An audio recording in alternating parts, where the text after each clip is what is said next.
Mommy, surprise, all three of my little ones waved, and two of them screamed and jumped as I walked toward the ship's ramp.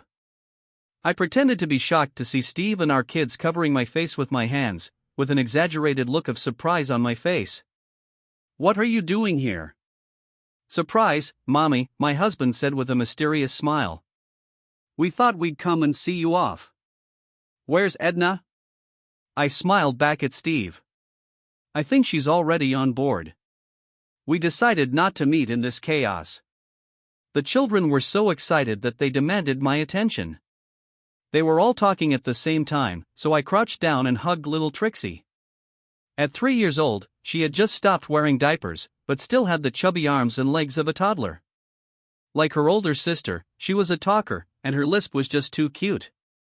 "Are you going on that big ship?" she asked with her wide blue eyes. "Yes, I'm going to." "What will you do on a big ship?"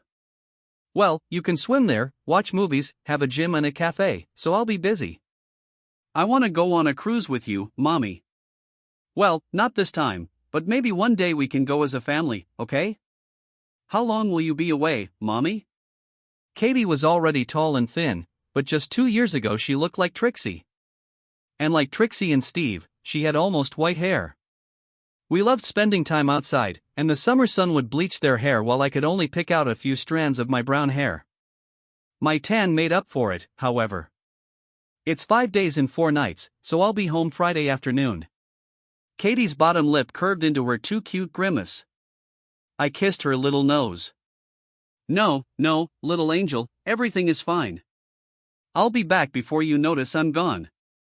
"We'll miss you, Mommy." Charlie was my little man.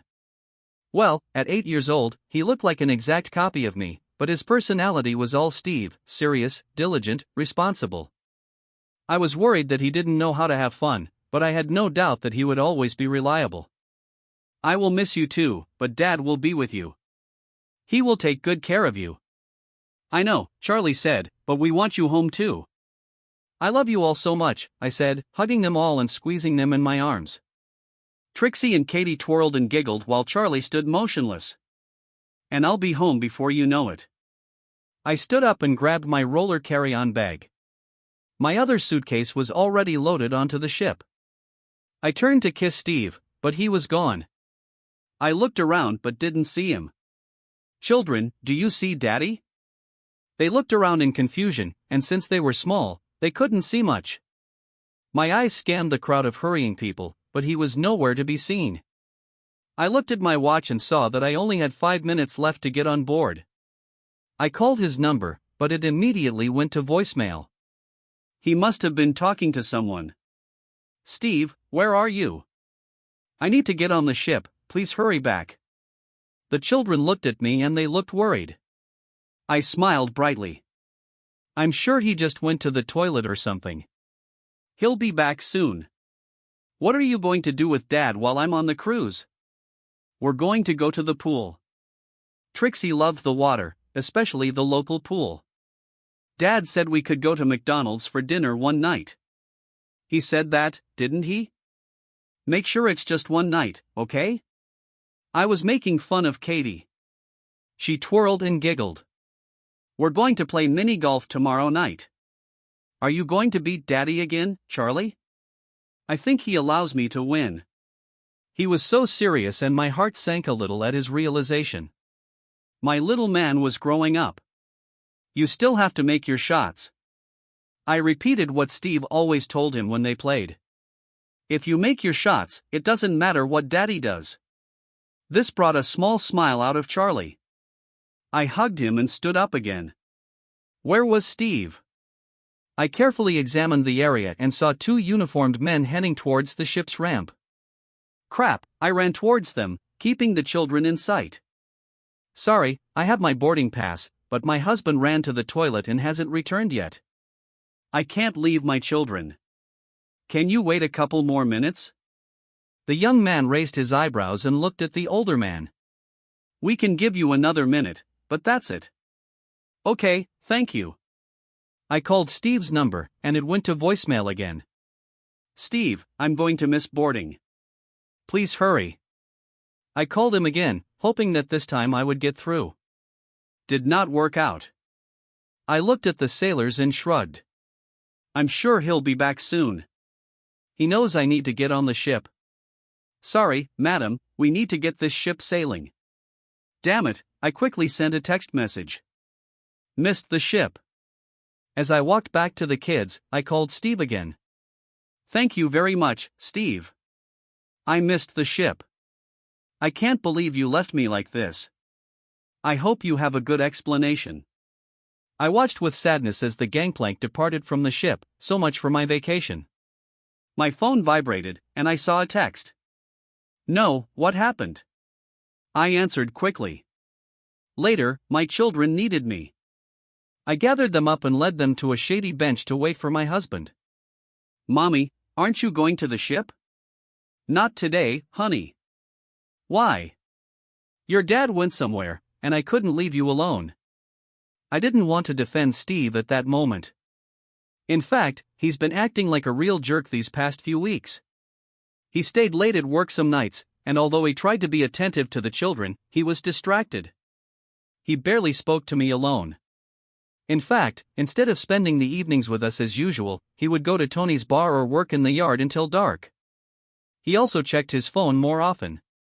One morning I got curious and checked who he was texting with, and discovered that he had put a password on his phone. Did he cheat on me? This thought made me nervous. But it couldn't be Steve. He was so conscientious. But something has changed, and now this. He knew how much I was looking forward to this cruise, a little break from the endless demands of being a mother, a wife, an employee, a daughter, and all the other things that were piling up. 5 days off for himself didn't seem like too much to ask, and when I first mentioned it in April, he was thrilled. But he pulled a surprise. Luckily poor Katie couldn't keep a secret, to save her life, and then disappeared. I was more than a little annoyed with my husband. Where was he? We waited in the shadows for almost half an hour, and by then I had already run out of ideas to distract them. Trixie was moody, and Katie was just around the corner. I tried calling Steve several times, but it always went to voicemail. My irritation decreased and my anxiety increased by the minute. Where could he be? I didn't want to upset the kids, so I kept asking them questions, and making up silly games as I went along. But all kids have limits, and we overcame them. Bringing them home was a problem. I was driven here by an Uber car, and I didn't know where Steve parked his car. I checked my bag and found that I didn't have the keys to his car. I ordered another Uber to take us home. We had to take a chance without a child seat for Trixie, but the trip was short-lived. The driver didn't mind much, but I insisted that he only use street roads. After 10 minutes of waiting and another 15 minutes of driving, we arrived at our small ranch. I called Steve along the way. Cute, please call me and tell me you're okay. I'm starting to worry. I'm taking the kids home. So get there as soon as you get this. Steve's car was nowhere to be seen, but he may have left it in the garage. If he was at home, he was not. The kids were cranky, but subdued when I brought them into the house and I put Trixie to bed. She only slept every other time.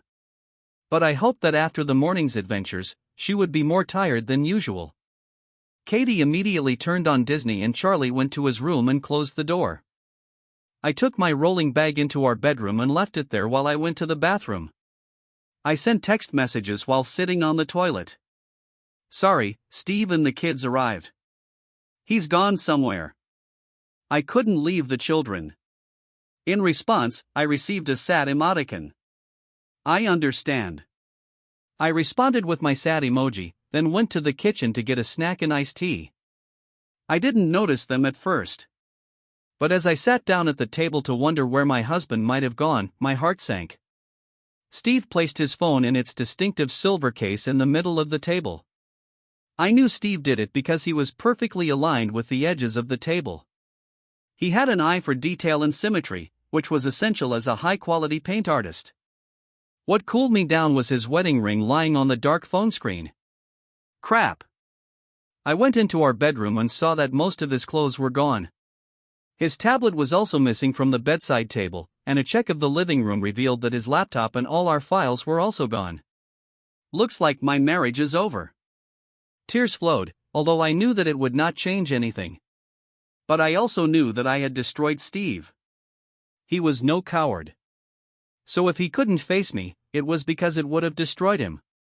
And despite my sins against him, I loved him deeply. Steve was an amazing person. He was a wonderful lover and a reliable partner who sacrificed his comfort for me throughout our 11 years together, 9 of them as husband and wife. He could be stubborn and could focus on one task at the expense of everything else, including me, but I still got my way 4 times out of 5. I could be impulsive and easily irritated, but he was calm and stable, and he balances me out. I really needed this, especially before having kids. He was an incredible craftsman. His painting business flourished after the first couple of difficult years because he combined creativity with responsibility, and now had a waiting list thanks to feedback from his grateful customers. And he shined as a father. He adored each of our children, and his patience with them was endless. And now, he is gone. So why was I trying to escape on a cruise with Chad Mayberry? I was a dental assistant because I could do the job while the kids were at school or daycare and be home at 2 when they got out. The new dentist started working in our office about 10 months ago, when Trixie was in the midst of her terrible 2 years, and Katie was adjusting to preschool. She was so affectionate. Charlie was more reserved, but still demanded my attention. The demands were relentless. Steve's business was not all-encompassing, but he came home tired and often distracted. He would cheer up for the kids, but by the time we put them to bed, he was exhausted. I probably do too. We tried to make time for ourselves, but it was difficult. A once-a-month Saturday night date was too few. Sex on Fridays became an obligation, and spontaneity became a distant memory. Our life, although it was what we wanted, was depressing. And while I didn't resent Steve or the kids, I resented the way we lived. I wasn't ready to be my parents, completely settled and predictable. Chad was also married, but they had no children. They seemed to live more independently than we did. And because they both worked in professional fields, Sylvia was in IT sales, they could afford frequent travel and exciting vacations. And they often went on vacations separately.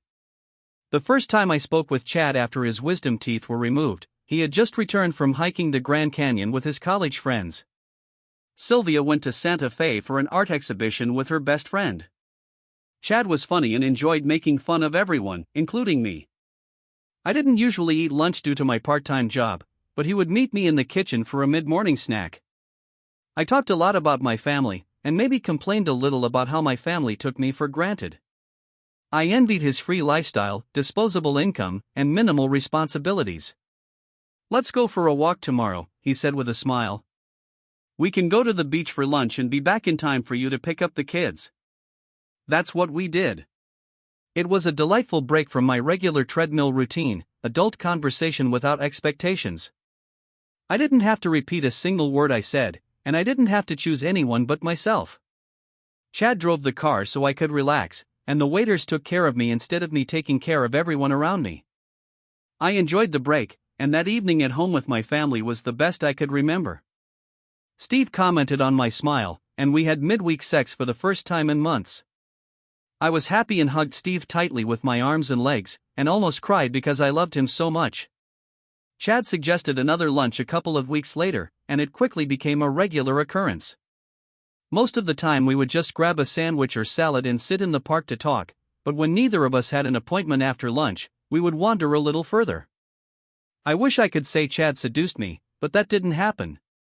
It was I who opened the door. However, it did pass, so the effect is on both of us.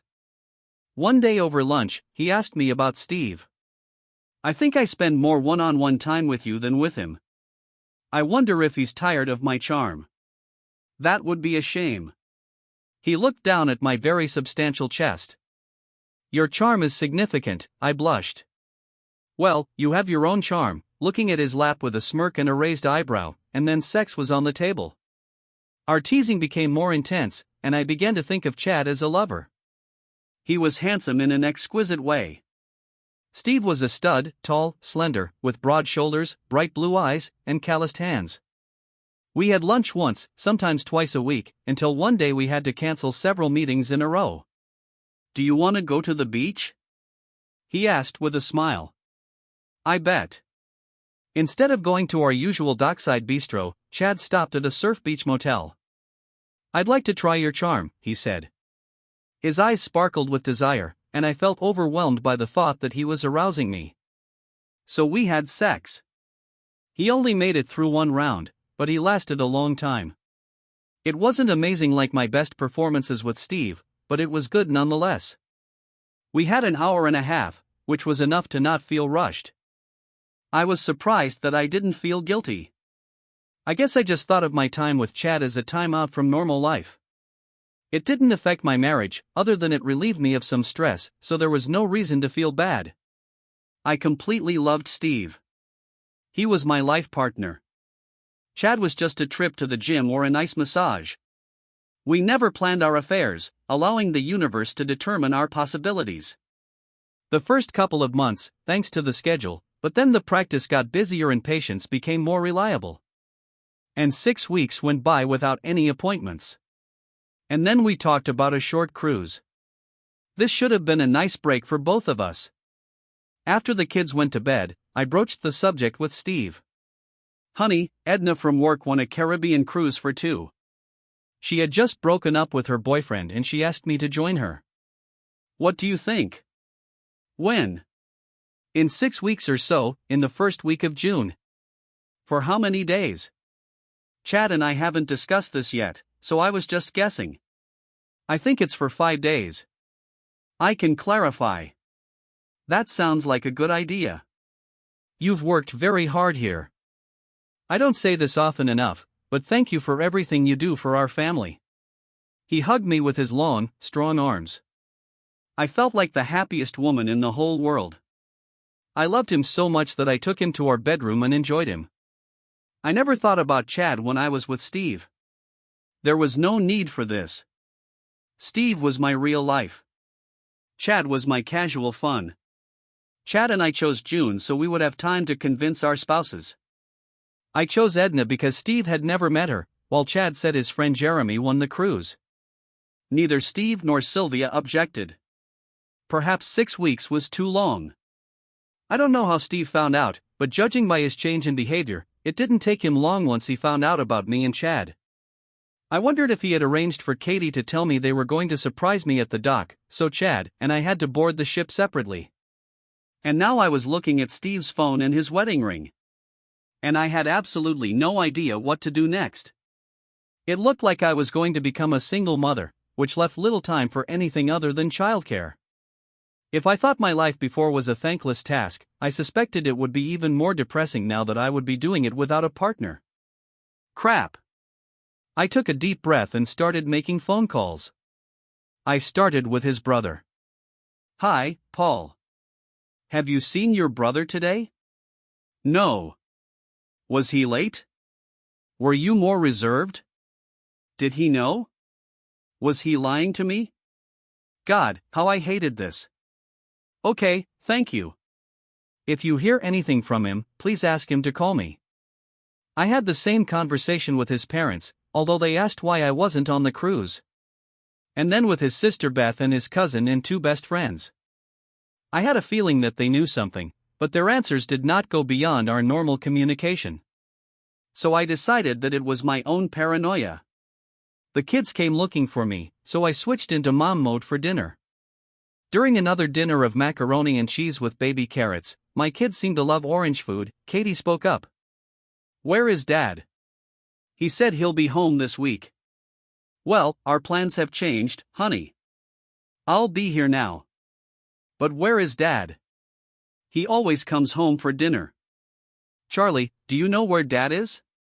Charlie looked at me seriously and then slowly shook his head. No, I believed him. Steve would never burden his children with something like that. I smiled and distracted them with questions about their summer camps. But I began to panic. I suppressed my anxiety, cleaned the kitchen, and then sent the girls to the bath. It was after 8 when Katie and Trixie went to bed, and I left Charlie reading in his room for another half hour before returning to turn off the lights. Looking at his phone, I knew I couldn't contact him that way. So I typed an email on my screen and sent it to his personal and work email addresses. My dear Steve, I hurt you deeply and I'm so sorry. I love you despite what you may think about my actions. I would like you to give me a chance to show you that what I write is true. Please come home. I really need you. But if you can't do this for me, then please come back for the sake of our children. They're already upset that you missed dinner today, and they'll only get more scared and worried the longer you're gone. Please go back to your family. I love you and only you. I didn't sleep for a long time, hoping for an answer. I ignored the text from Chad asking how I was doing. Finally, a little after 10, I went to bed. I needed to be fresh for my babies in the morning. I hoped the new day would bring something from Steve, but he didn't bring it. But I got a call from my husband's sister, which burned me. What the hell is wrong with you? She screamed when I answered. What? What do you mean? I mean, my brother may be clueless, and he might forget half of what you want from the grocery store because he refuses to write everything down, but he's a good guy. He's the best guy I know. So why the hell are you cheating on him? I don't know what you're talking about. What did he say to you? Steve didn't tell me anything. Paul had to pick him up from the drunk cell this morning. He was in terrible condition. He had a split lip and abrasions all over his face. Paul thought he was still drunk. And he told Paul that you don't love him anymore because you're cheating on him with a guy at work. Crap. My heart broke once again for Steve. He never drank much. And when he got drunk, he just became funny. Being so big and strong, he could hurt in a fight. But he was such a kind guy, and he always relieved tension by talking. He had never fought in all the years that I knew him. And there were no stories of fights before either. What did he do? What have I done? I need to talk to Steve. Is he with Paul? I don't know where he is. But Jesus, how can you cheat on the best guy in the world? I didn't have an answer. So I said, Trixie wanted me, and hung up. How could I cheat on Steve? The only thing that came to my mind was that I didn't cheat on Steve. At least, not in my mind. My relationship with Chad had absolutely nothing to do with my marriage. Nonsense, I know. Because marriage, if it is right, should always be full and permanent. No breaks, no vacations. It can be exhausting, but this connection should never be broken. Otherwise, you will only be left with ashes and relatives hurling abuse at you. Now I saw it completely clearly, realizing that I had destroyed a good man whom I loved. I needed to contact him to see if there was anything I could do to improve this situation. I called Paul, but no answer. So I called his parents. I thought the conversation with his sister was bad, but I would have preferred it a million times over another conversation with Steve's mom. Hello? Hi, Margaret. Is Steve there? All I heard was a sob and then silence. Margaret, are you okay? Silence. Are you here? Margaret? Finally, the trembling whisper answered. I was so glad when he found you. I thought you were the best thing that could happen to my son. He was so happy, but you were the worst. Stunned, I waited for her to finish. But it looks like she's done, because the conversation is over. Crap. If Trixie hadn't come in and asked me to tie a bow on her doll's dress, I would have fallen apart right then and there. But I had children to take care of, so I put on a smile, and we made it through the rest of the day. My children were innocent, and I knew I had to do everything I could to preserve their innocence for as long as possible. This lasted another day. They became increasingly confused and upset that Steve wasn't home with us, so I had to tell the kids that their dad was staying with his brother. I tried to tell them that he loved them very much, but that we had a fight, and we needed to be apart for a while. They didn't want this at all, and Charlie seemed especially upset. Is Daddy coming home? Of course, expensive. We need to discuss some things, but he loves you and your sisters so much that he won't be gone long. He loves you? I hope so. I smiled in self-defense as his question pierced right through me. Sometimes parents fight, and we need to talk about it so we can be happy again. But even when we're upset with each other, we always love you." He nodded seriously and left. My heart broke again. Considering how protective Steve's friends, and especially his family, were of him, my secret was well solved. He was wounded, badly wounded, but I couldn't get even a hint of where he might be. When they did not evade my calls, his defenders grew petrified. Nobody said anything about him. I left messages with the few people who spoke to me, begging Steve to call me, or at least set up a meeting with the kids. I only cried when the children could not hear me, but then I cried bitter tears. We were so perfect together, but now we are not, and never will be. 5 lives are directly affected, and who knows how many others are indirectly affected, and it's entirely my fault. My hope was gone by Thursday evening. I'd run out of ideas and resigned myself to waiting for Steve to make the first move, wondering when I might hear from him, hoping it wouldn't be through a mediator in a lawsuit. I went to bed that night, sadder than ever. I clearly did not have a defender among the people supporting him. No one spoke about balance, patience, balance. I didn't deserve forgiveness, but I thought maybe he had enough love to respond at least a little. Even anger would be better than silence, but silence was what I got. The phone rang on Friday afternoon. My heart jumped into my throat, but then I saw who was calling. I almost ignored the call, but since Steve left, I decided to face troubles head-on, even if they were unpleasant. "Hi, Chad. Sylvia knows. I received divorce papers when I got off the ship today." Crap. I closed my eyes and took deep breaths to calm myself. Steve left us. I have no idea where he might be. Crap. How did they know? I have no idea, but I think Steve knew soon after I told him about the cruise. He's been acting strange for weeks, and what happened on the pier was a ruse. He left me with the children so that I couldn't get on the ship, and while I was waiting there, I'm sure he came home, took his things, and left. Crap. I was silent, breathing slowly and deeply. "How are you? Do you want me to come to you?" "That would be a terrible idea, Chad. I don't blame you since I was equally to blame, but if I never saw you again, I would be happy. When we work together, I will act professionally, but the rest of the time, please don't talk to me." Is it true? Is this how you feel about me? I love my husband deeply. I don't know why I left with you, but it cost me my wonderful future with Steve and my children. I don't want to be reminded of my failure. I understand. Well, if you change your mind, call me. I don't give up on friends, and I certainly don't give up on lovers. Bye, Chad.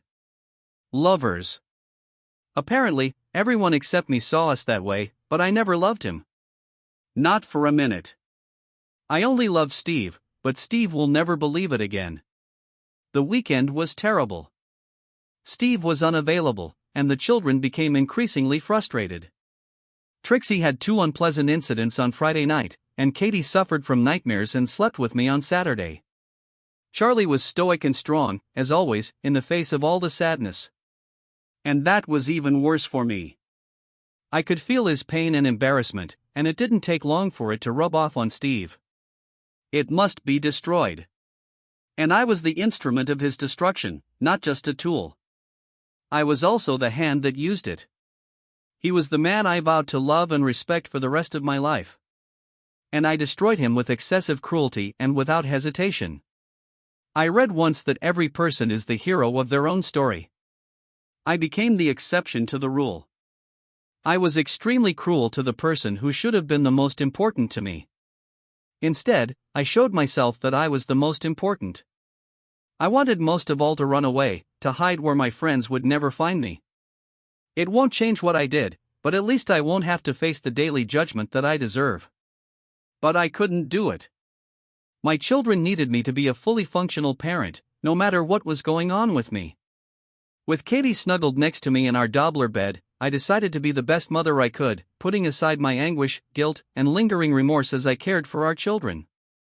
I may not be Steve's wife anymore, but I will be the best damn mother to Charlie, Katie, and little Trixie. When I crawled out of bed on Sunday morning, I had a new resolution, a committed goal. I fed the kids waffles and bacon and orange juice, then settled them in the living room in front of the TV. After cleaning, I called Beth from the kitchen. She was the only one in Steve's family who answered all my calls, but I think she only did it to scold me again. "What the hell do you want now?" "Good morning, Beth. I want you to tell Steve to see the kids. They really need him. I know he doesn't want to see me and I hate it, but I accept it. But his children need him, and he needs to put his pain aside and reassure them that he loves them and that everything will be okay." "In order? You are crazy. What will be okay about this?" I wanted to cry, but I pulled myself together. "Steve won't be well for a long time. I'll never feel good. But damn it, our kids need to be okay, and Steve needs to do everything he can to make that happen. I wish I wasn't such a mindless witch, and I will carry the shame of my actions to my grave. But I will put it all aside to take care of Charlie, Katie, and Trixie. And he needs to do the same. I don't expect him to take me back, but they need him and they need him now. Crap, I don't think he's been sober for half an hour since he left your house on Monday. You have no idea what you did to him." My heart sank. I knew what I did to him. I know, I understand. I destroyed our marriage and destroyed my husband. If I could kill myself right now to fix this, I would. But it won't change anything, won't fix anything for the two of us. But we can fix this for our children. And you and Paul and Margaret and Richard must help him understand this. I'd like to do this. I would like to remain his partner to help, but he will have to do it on his own. Same as me. Our children are more important than us. And you must help him understand this." She was silent for a moment, and then said much more softly, "I'll talk to Paul and our parents and see what they think." "Thank you, Beth. I know this may seem far-fetched, but I love Steve. I wish I hadn't done what I did. I can't even understand why I did this, but I did. And now I have to live with this forever, knowing that I hurt the person I love. I'm not the woman I thought I was. You are not the woman we thought you were." It hurt, but I didn't cry. I was emotionally numb. I focused my energies on the well-being of my children, which helped keep self-pity and self-hatred at bay.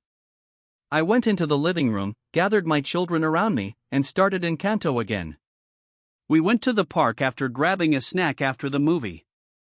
And when we got back, I quickly made lunch of peanut butter and jelly sandwiches, sliced apples, and milk. I put Trixie to bed, settled Katie down with crayons and coloring books, and Charlie immersed himself in a book about airplanes.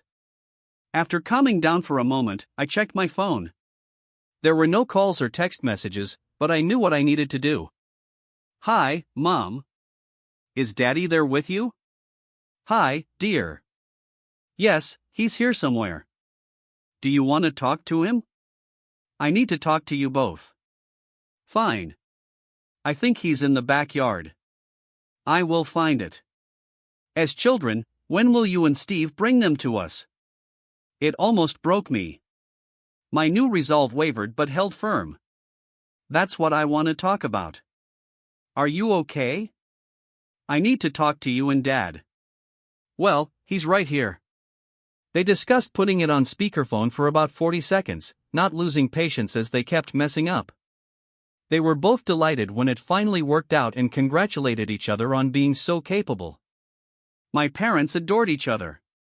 I will never have this. "What's wrong, honey?" I took a deep breath. "I wanted to let you know that Steve has moved out.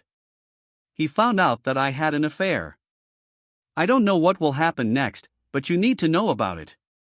The telephone line was filled with thick silence. "Are you in love with another man?" Mom asked. No, she couldn't help but let out a short sob. "No, I love Steve. I love him so much. I don't know what I did with anyone else." Still silent. "Any chance you can fix this?" "I don't think so. Steve left on Monday and hasn't responded to anything I've said since. I don't know where he is. His sister says he is devastated. He's been drinking all week. Poor man. My parents always adored Steve." I closed my eyes and breathed evenly. I forced myself to continue. Yes, I know. I will always regret the way I hurt him. But I may need your help with the kids at this point until we get settled, whatever that looks like. Of course, dear. Call us anytime you need help, Dad said. They can stay with us when needed, and you too. Parents' love never fades, even when their child disappoints. I almost cried right then. Thank you. I love you both very much. We love you too, honey. I cried for a long time after I hung up. I didn't deserve my parents. I didn't deserve Steve. I didn't deserve my family. But they all needed me. And I had to be the best I could be for all of them. This commitment was my lifeline. I couldn't drown myself because the people I loved needed me, even if they didn't love me anymore. Beth called back. Steve wants to see the kids. You can take them to our parents in an hour. Certainly. Thank you, Beth. They miss him so much. I hope they give him something else to think about. He really needs support, something to focus on. He's completely broken. I know he doesn't want anything to do with me. But if you think there's anything I can do, please let me know. I really love it. I know I've lost my right to impose. But I'm here for whatever he needs from me. Fine. The kids were extremely happy to see Steve. And they were excited about going to see their grandparents. Katie and Trixie rushed to the door as soon as I let them out of the car. But Charlie stayed behind. Aren't you coming with us? Not today. I have a couple things to do, but I'll be back for you in a couple of hours, okay? He nodded, serious as ever, and walked towards the door, where Steve's mom was waiting for him with a big hug. She didn't even look at me. I returned home and cried again. The house seemed both suffocating and empty. Everything seemed smaller, more compact, and nothing mattered. Family photographs mocked me. They looked ancient and frozen, relics of another time. They could have been in sepia. The furniture, books, DVDs, and video games seemed like they belonged to an era long closed. I felt like I was visiting my family's museum, looking at history. I pulled myself together as best I could before returning to get the kids. I barely recognized them. They were all subdued when Steve's mom walked them out the door to my car, and they were very quiet on the way home. I took them into the house and prepared dinner. I fried some chicken, bagged some frozen potato sticks, and chopped up some red peppers and some carrots. I love my children, but their food tastes are limited and high in carbohydrates. It would be a while before I start fighting with them over this. Now they needed comfort. Nobody ate much. Charlie went to his room and I settled Katie and Trixie in front of the TV to clean the kitchen. I was almost finished when I saw Katie standing in the doorway, looking at me. Mother? Yes, darling. Why is Daddy so sad? What do you mean, Angel? He cried a lot. I think he was just happy to see you. Sometimes people cry when they are happy. You know he loves you very much. I know, he said that too, but then he still cried. I hugged my child, riding the waves of regret again. I ruined Steve's world. My love for him was the foundation of the tower he built for his life. And when that stone came out, everything else came crashing down around him. He couldn't even keep his emotions together for his children. I knew he would get better eventually, but the question was, how well? I loved Steve. I knew this with every cell of my body. And I hurt him as much as I could. Perhaps I could heal him. After all, I knew him better than he probably knew himself. But he wouldn't give me that chance. And I couldn't blame him. But I also couldn't let him suffer like that. He didn't deserve this. And my children don't deserve a broken father. My father always told me that if you break something, you have to fix it. So that's what I needed to do. I couldn't make Steve the man he was before my betrayal. But I could make him a much better person than he was now, with or without his cooperation. I had two things to work with. The first is our children. The second was how well I knew him. Children, do you know how sad your dad is? They all nodded. Well, I have a few ideas on how to cheer him up. Do you want to hear them? I almost cried from their enthusiasm. They were amazing kids, and they loved their dad so much. What does your father like to do most? Tickle me, Trixie shouted, which made us all laugh. He loves watching videos of us, said Katie. He loves ice cream, Trixie added. I smiled, I may have to be more assertive. He likes to fish, Charlie said quietly. Yes, he loves you all very much, and he loves fishing, what else? He likes to do things in the garden, Charlie said again. Yes, he loves to do it all. Do you think he would enjoy doing some of his favorite things with the people he loves the most? They all nodded again, eyes wide. I think he would really like it if you offered to do some of his favorite things with him. Can you do that next time you see him? When will he come home, Mom? I don't know, honey, but you may see him at his grandparents' again very soon. Now, who wants to take a bath first? After I put the girls to bed and Charlie was in his room reading, I called Beth. What the hell do you want now? She said in a tired voice. You haven't done enough yet? I know what I did, Beth. And Steve did nothing to deserve what I did to him. But now he needs to make our children his priority. They need him, and he needs them, too. We can help him start to heal, and that starts with him spending time with the kids. For what? Why what? Why are you doing it? You destroyed my brother, and now you want to help him? I never intended to hurt him. Despite all the evidence to the contrary, I love Steve, deep. I've always loved Steve, and I know that we can't be together now, and maybe never will be again, and it breaks my heart. But I know how he can be healed, and I will do everything I can to help with that, even if he never speaks to me again. I was surprised Beth didn't answer, so I continued talking. I want him to see the children every day. It could be at our parents' house, or it could be here.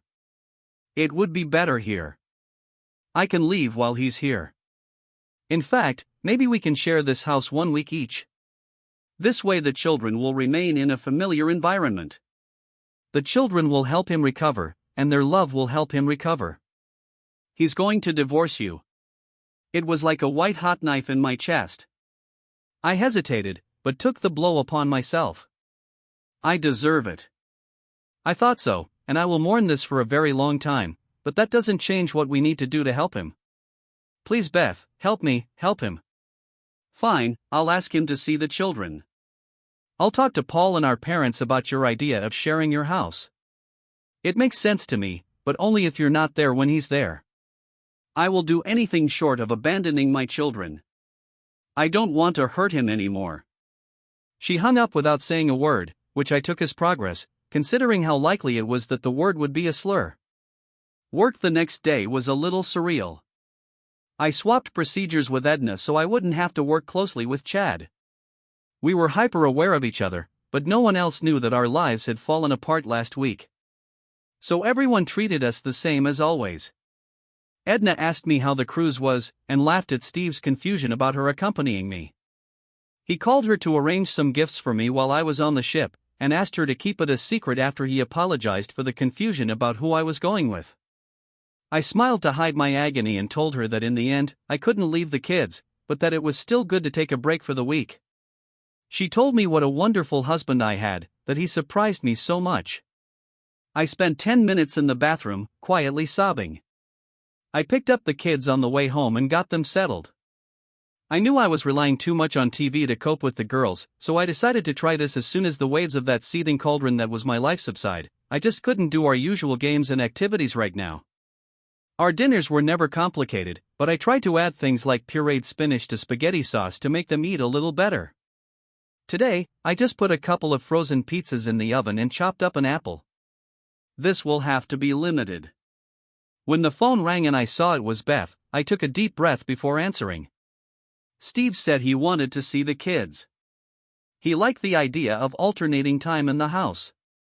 In case he ever talks to you, I presented it as my idea. If he knew you suggested it, the idea would be dead on the vine. Thank you, Beth. I don't care about recognition. We just need to get Steve and Charlie and Katie and Trixie together so they can be as whole as possible. When does he want to start? Tomorrow. The fact that he was going to be the kid's sole parent for a week seemed to comfort him. He didn't drink anything today. He's still very sad, but he has some focus when he starts thinking about the kids. I appreciate you helping in this way, Beth. Don't mention it. I'm serious. And me too.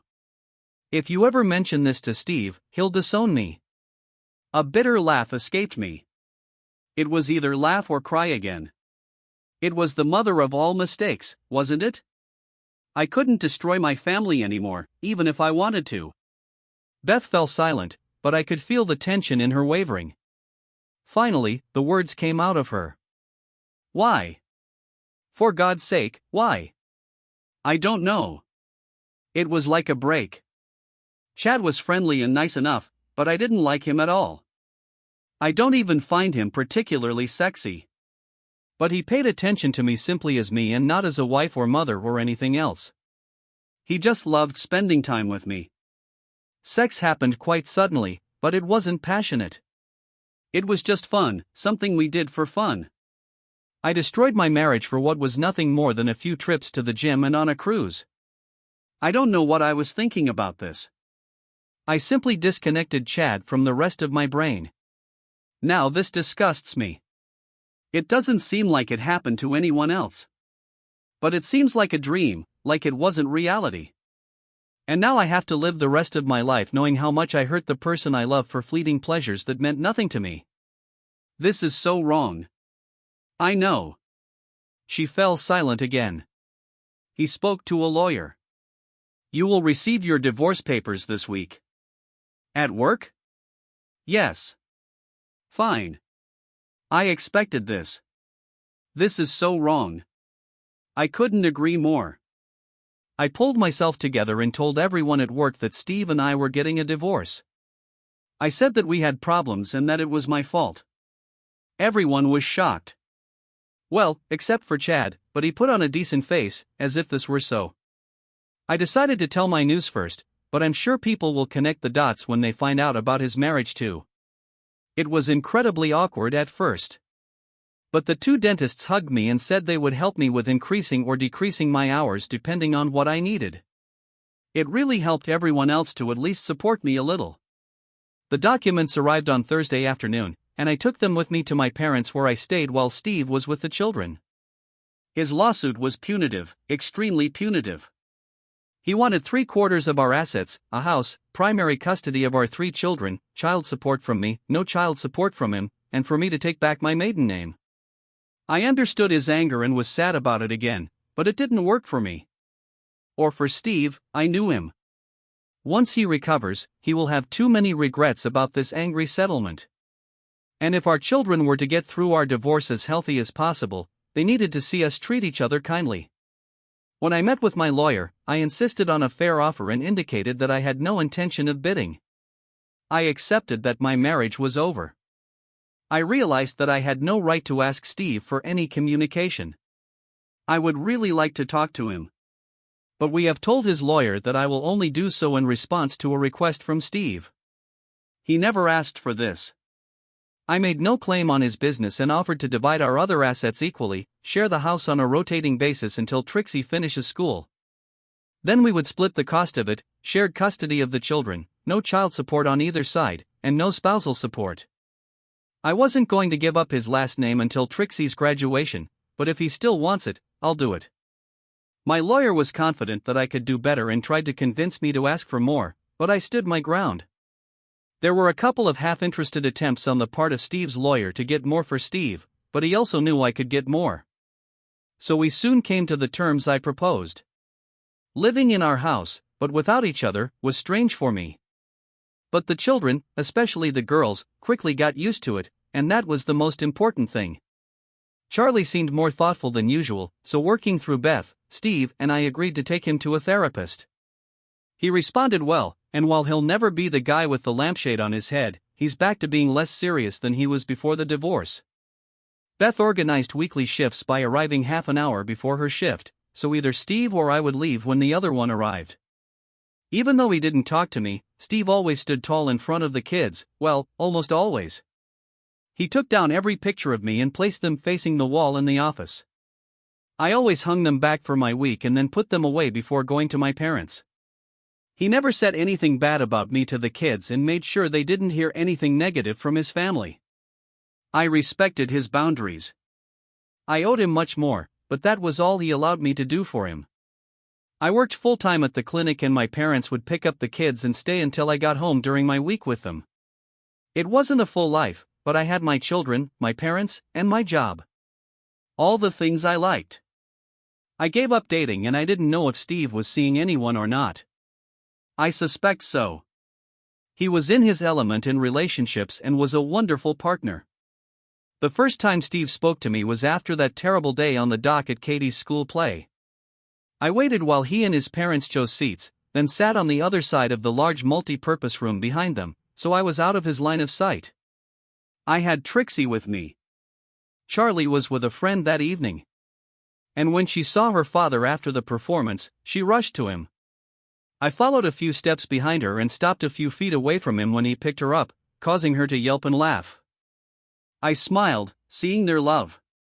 His gaze quickly found me. He always did this when we were a couple, and nodded to me. I smiled at him. I still loved him, even though I knew I couldn't be with him. We thought we'd take Katie out for ice cream to celebrate her performance. Can I visit her for a moment? I thought the same thing, but now I will always rely on him. Certainly. Why don't you take Trixie with you too? He smiled a half smile that did not reach his eyes. Thank you. We won't stay long. I'll go tell Katie and she'll meet you in front of the stage. I need to buy her suit.